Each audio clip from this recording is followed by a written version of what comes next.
आज हम डिस्कस करेंगे मैनुअल टीचिंग प्रैक्टिस के से रिलेटेड। कोर्स कोड है 8607 जो कि ओपन यूनिवर्सिटी में ये टीचिंग प्रैक्टिस का एक मैनुअल है।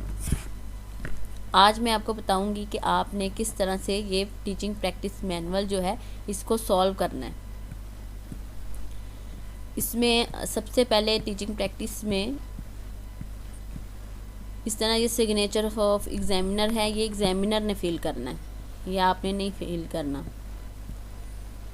फिर कोर्स टीम है ये सारा। फिर कंटेंट आ गया इसका पेज नंबर 4 पे। पेज नंबर 7 पे इस पे कोर्स डिस्क्रिप्शन है। ये सारी गाइडलाइन लिखी हुई हैं। फिर क्लासरूम ऑब्जर्वेशन रिपोर्ट गाइडलाइन आ गई। फिर scoring guide for teaching practice, schedule of the workshop, student teaching responsibilities आ गई during teaching practice, practicum teaching site approval form आ गया, पेरेंट्स गार्डियंस परमिशन फॉर्म। यहाँ से आप स्टार्ट करेंगे, पेज नंबर है 8। यहाँ सबसे पहले आपने अपना नाम लिखना है क्योंकि आप ट्रेनी टीचर हैं तो आपका नाम आएगा। फिर आपने जिस स्कूल में ऑब्जर्वेशन कर रहे हैं उस स्कूल का नाम आएगा। फिर मेंटोर टीचर नेम के यहाँ पर वो उस टीचर का नाम आएगा जहाँ वो टीचर आपको असाइन की गई है। फिर मेंटोर सिग्नेचर, उसके साइन आएंगे। फिर फ़ोन नंबर ऑफ स्कूल का फ़ोन नंबर लिखा जाएगा। फिर उस स्कूल की जो प्रिंसिपल या हेड है उसका यहाँ पे नाम आएगा और उसके नीचे सिग्नेचर होंगे या स्टैंप लगेगी।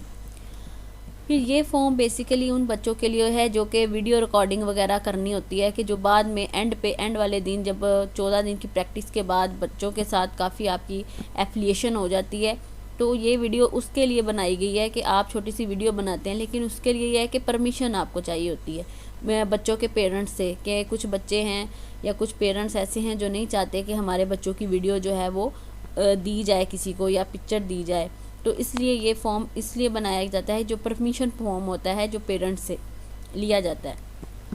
फिर अथोराइज्ड फॉर्म, ये फॉर्म है जिसमें स्टूडेंट का नाम या क्लासरूम या स्कूल लिखा जाता है, लेकिन ये फिर परमिशन जो पेरेंट्स की तरफ आती है, परमिशन लेटर ये वो है, लेकिन बेसिकली ये ज़्यादा यूज़ नहीं होते ये चीज़ें। जो अगर यूज़ करना चाहे वो कर ले, लेकिन ये ज़्यादातर यूज़ नहीं होता। फिर सैम्पल ऑब्जर्वेशन रिपोर्ट है जिसमें टीचर आपका नाम आएगा, फिर जहाँ आप स्कूल में कर रहे हैं ऑब्जर्वेशन फिर उसका नाम आएगा, फिर किसकी क्लास है उस क्लास टीचर आएगी, फिर क्लास आएगी, डेट एंड टाइम आएगा। फिर ऑब्जर्वेशन ऑफ टीचिंग रूल, इसमें रूल्स हैं, रूटीन है, प्रोसीजर है। ये सैम्पल है कि जो आप 14 डेज़ की जो वर्कशॉप आप करेंगे, जो 14 डेज़ की आप ऑब्जर्वेशन करेंगे उसमें से आपने 2 सैम्पल लेकर यहाँ फिल करने होते हैं। तो ये आपके यहाँ रूल्स आएंगे, रूटीन्स आएंगे, प्रोसीजर्स आएंगे।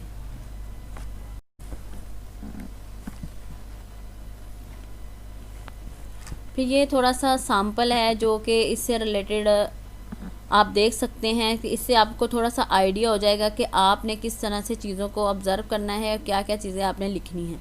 तो ये सैम्पल के तौर पे मैं आपको दिखा रही हूँ कि आपको थोड़ा सा आइडिया हो जाए। जैसे इसमें स्ट्रेंथ लिखी है, सजेशन फॉर इम्प्रूवमेंट लिखी है, या फिर overall impression of teaching effectiveness के हवाले से लिखी है।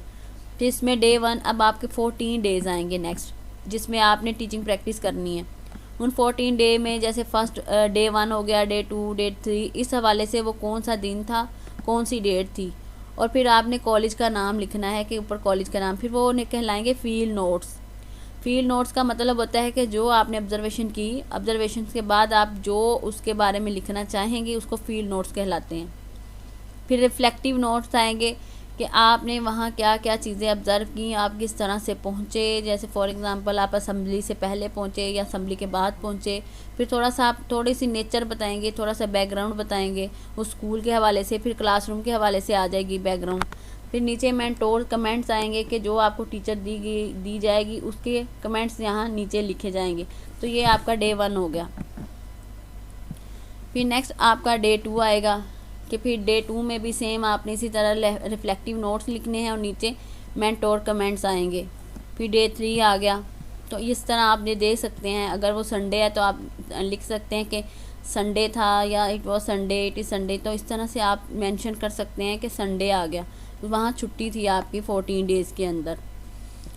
तो फिर डे 5 आ जाएगा। यहाँ आपका डे 6 है, फिर डे 7 है। आप इसको देख सकते हैं कि ये किस तरह से लिखा गया है। इस तरह से आपने अपनी चीज़ें लिखनी हैं। फिर डे 8 है, डे 9 है, day 10, day 11, day 12, day 13, day 14। फिर उसके बाद आपने क्या करना है कि क्लासरूम टीचर जो है वो आपने लिखना है, फिर रिफ्लेक्टिव नोट्स लिखने हैं, फिर उसके कमेंट्स लिखने हैं, फिर सारे आपने ओवरऑल बताना है कि ऑब्जर्वेशन और रिफ्लेक्शन। लेकिन आप डे के हवाले से भी बात कर सकते हैं कि डे के हवाले से आप रिफ्लेक्टिव नोट्स लिख सकते हैं।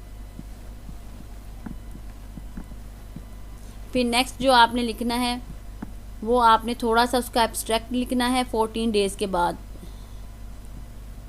फिर आपकी ऑब्जर्वेशन आएगी। ऑब्जर्वेशन के बाद आपका रिफ्लेक्टिवनेस आएगा, फिर रिफ्लेक्शन आएगा आपका। ऑब्जर्वेशन करने के बाद रिफ्लेक्शन आएगा आपका। फिर उसके बाद आपने सेकंड में भी सेम वैसे ही लिखना है कि फिर आपका क्या है कि फिर आपका अपना डे एंड टाइम लिखेंगे, फिर उसमें रिफ्लेक्टिव नोट्स आएंगे, एब्स्ट्रैक्ट आएगा और उसके बाद आपकी ऑब्जर्वेशन आएगी। ऑब्जर्वेशन के बाद आपका रिफ्लेक्शन आएगा। तो इस तरह से ये आपके सैम्पल हैं।